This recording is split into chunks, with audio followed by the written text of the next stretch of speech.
Assalamualaikum warahmatullahi wabarakatuh. Saya Puspa Legi Widyastuti.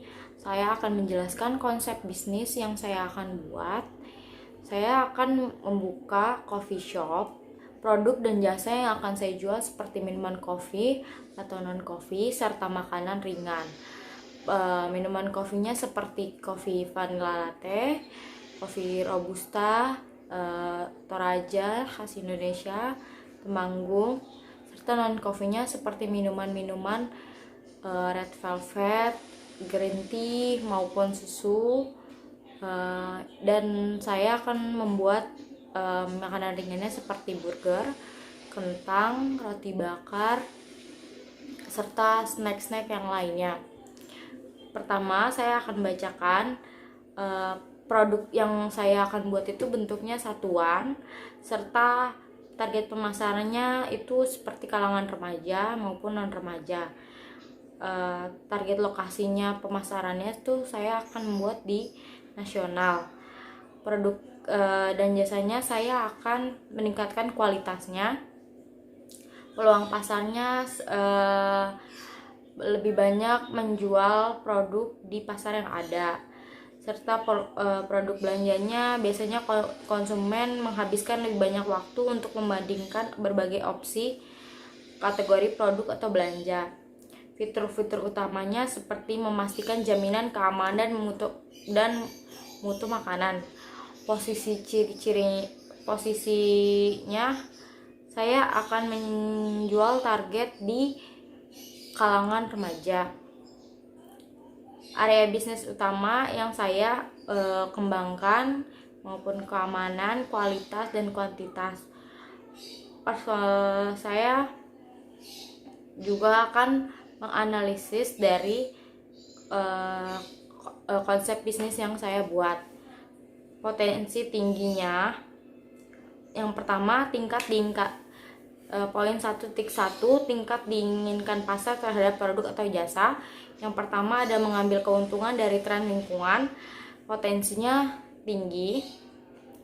Menyelesaikan masalah, potensinya sedang.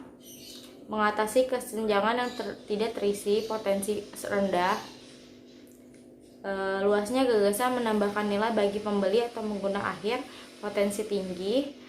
Sejauh mana pelanggan puas dengan produk pesaing yang sudah tersedia, potensi tinggi, karena coffee shop itu merupakan usaha yang sudah lumrah dan sering digunakan oleh masyarakat. Sejauh mana ide tersebut mewajibkan pelanggan untuk mengubah praktik dasar atau perilaku mereka, potensinya tinggi.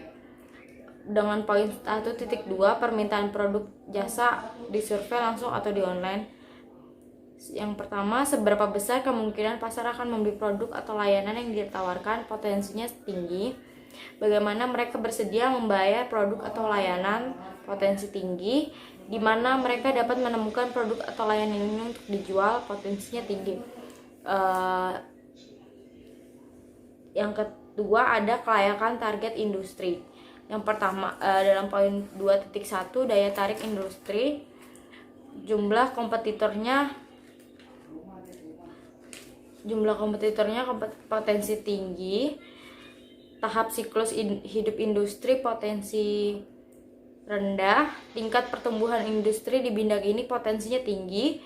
Pentingnya produk dan layanan industri kepada pelanggan itu memiliki potensi rendah. Dalam poin 2.2 daya tarik target pasar dan konsumen. Yang pertama, identifikasi target pasar untuk usaha baru yang diusulkan itu memiliki potensi sedang. Yang kedua, kemampuan untuk menciptakan penghalang untuk masuk bagi pesaing, potensinya tuh tinggi. Daya beli pelanggan potensinya tinggi. Kemudahan membuat pelanggan sadar akan produk atau layanan baru, potensinya tinggi. Karena kemudahan membuat pelanggan sadar akan produk atau layanan baru, saya akan menciptakan promo-promo di coffee shop tersebut. Potensi pertumbuhan target pasar, potensinya tinggi. Yang ketiga ada analisa kelayakan organisasi. Pendiri atau pengalaman pendiri dalam industri itu memiliki potensi rendah. Pendiri atau keterampilan pendiri berkaitan dengan produk jasa yang baru diusulkan memiliki potensi yang sedang. Sejauh mana jaringan profesional dan sosial pendiri atau pendirinya di industri yang relevan. Saya memiliki potensi yang sedang. Misalnya saya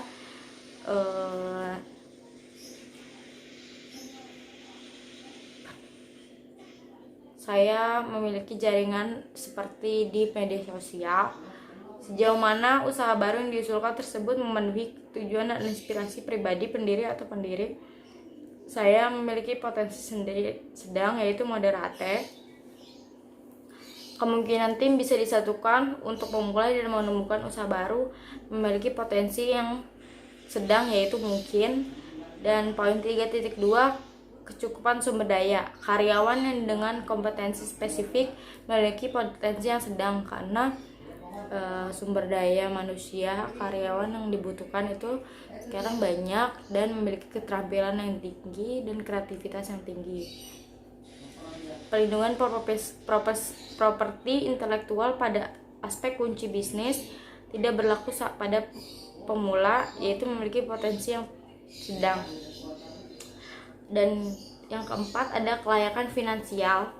Model ekuitas memiliki potensi tinggi.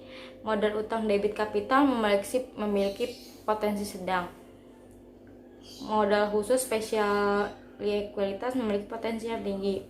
Kinerja keuangan bisnis sejenis. Karakteristik ekonomi industri potensinya tinggi.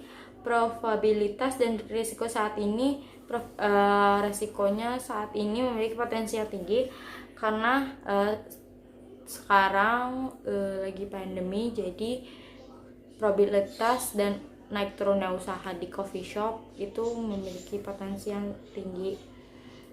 Nilai perusahaan memiliki potensi sedang karena daya tarik finansial keseluruhan. Hasil keuangan historis memiliki potensi yang sedang. Proyeksi pendapatan memiliki potensi tinggi. Keuntungan setidaknya untuk 3 tahun ke depan memiliki potensi yang sedang. Margin kotor dan laba sebelum pajak sebagai persentase dan pendapatan memiliki potensi yang rendah.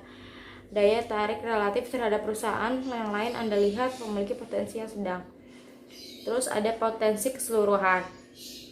Bagian 1, kekuatan ide bisnis itu sangat layak segera diwujudkan pemberdayaan produknya.